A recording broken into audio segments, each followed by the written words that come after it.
When it comes to an ad's performance, we want to be able to pull different hypotheses about what's working so you can start to replicate that. So with that in mind, you can start to use some different metrics to paint that picture and figure out what is working within an ad.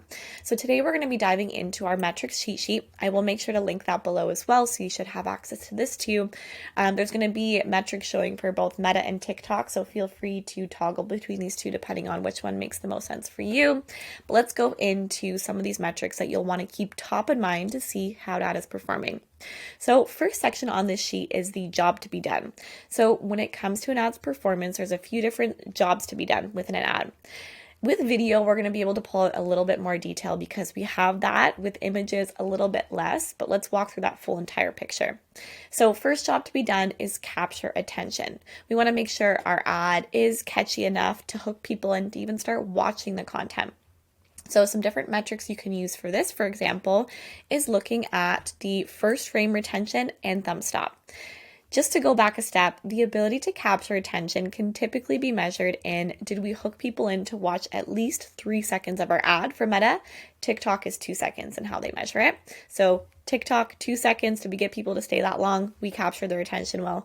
Meta, we get them to stay at least 3 seconds, that means we capture their attention well. So some metrics we can start to use is first frame retention. That essentially will show you out of the people that were fed your ad, who just started at least playing it. So for example, if we see a low first frame retention, people aren't even stopping to play the content, we can essentially swap out that first frame in hopes that we will capture people's attention to even start playing the content.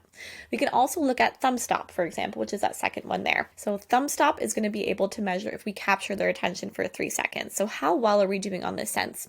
What I usually like to do to pull a benchmark as well is look at your whole entire account and see what averages you're pulling for thumb stop. So pull in all your videos to a report.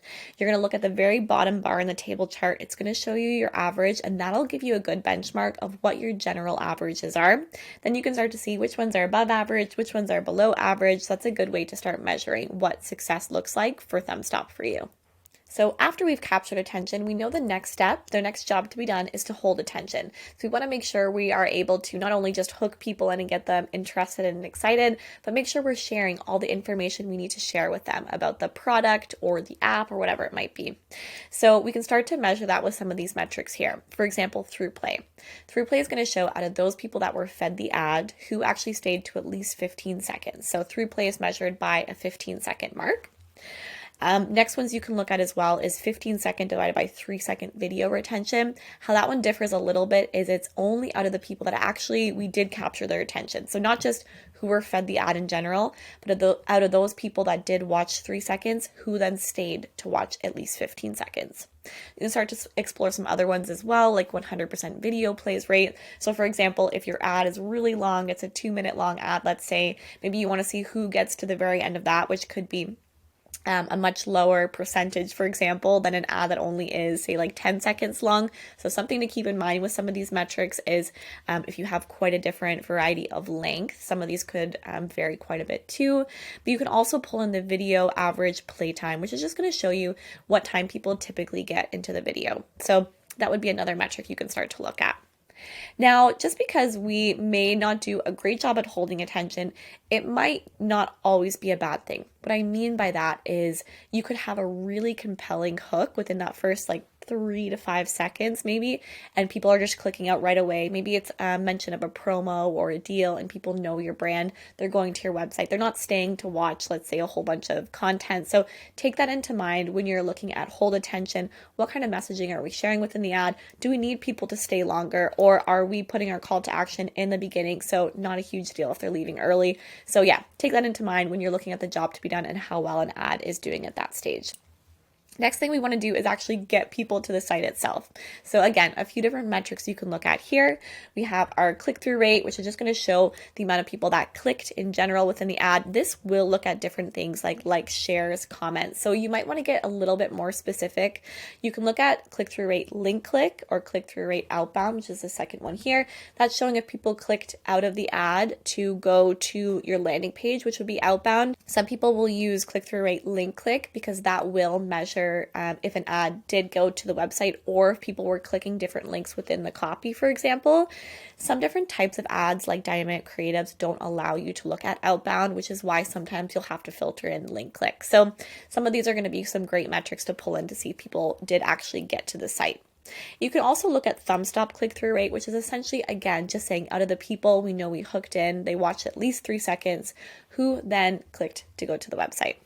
So after we've captured attention, we've got people to watch our content post-hook, and we are getting people to the site, we can start looking at the landing page itself and see what people are doing on the website. So with Google Analytics, you can start to pull in a little bit more metrics here. So you'll, I believe, be able to pull in bounce rate and time on site. But some other things you can do if you're not looking at Google Analytics is start to pull in some of these ones here. So our click to action funnel, meaning click to add to cart, click to purchase. If you can start to look at those two side by side, you can see, are people adding to the cart, but they're not purchasing? We have a really low purchase, but a really high add to cart. That could indicate maybe shipping prices are too high or something else within that different process. So it can be good to know what's happening on the website itself and if there's any sticking points along the way there. So the last stage of the journey here is the ability to win the purchase or whatever the desired action is. So 2 different metrics you can look at here. You can look at click to purchase or, for example, click to leads, click to app install, whatever that is for you. And you can start to pull in also the average order value. So click to purchase is going to show you out of those people that were interested in the ad, they clicked out, they got to your site, did they actually go ahead and convert? So just showing you in general, are people converting in that sense?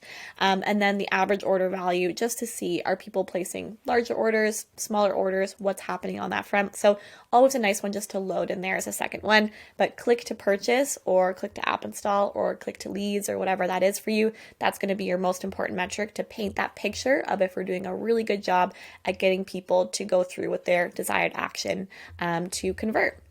Now, with this in mind, like we said, there's a couple different jobs to be done.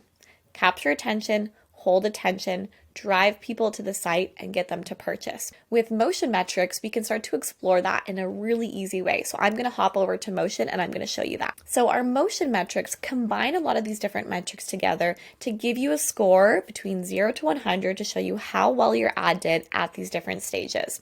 So let's load some of those in. You'll be able to find those here. They'll have the purple motion logo. So I'm going to go ahead and load those ones in. So now I essentially have these 4 metrics, which are going to tell me how well my ad did at the different jobs to be done. How well did we hook people in? How well did we get people to watch? How well did we get people to click to the website? And how well did we get people to convert? You're going to notice some dashes on some of them. A few different cases where that might happen. One, your spend is below $50. It won't pull in motion metrics in that case. Or for example, with images, we can't measure how well we hooked people or how well we got people to watch content because it's just a still. So feel free as well, if ever needed, to throw in a filter for ad setup. Ad type is just video if you're only looking at video ads, for example, and you want to compare those side by side. So now we'll be able to really easily see how well our ads did at these different stages and be able to see if there's any iteration opportunities here as well. In later videos, we're going to dive into exploring those iteration opportunities, how to pull some of those different ads in so you know which ones to iterate on. So bringing this all together with these different metrics, you can start to paint that picture of how well an ad's doing. See if you notice any different themes among ads that have a really great hook score, for example, or themes among ads that have a really great watch score. What kind of messaging are we using? We can start to pull some different hypotheses out. We can start to paint that picture. That way we know how to replicate and change ads in the future.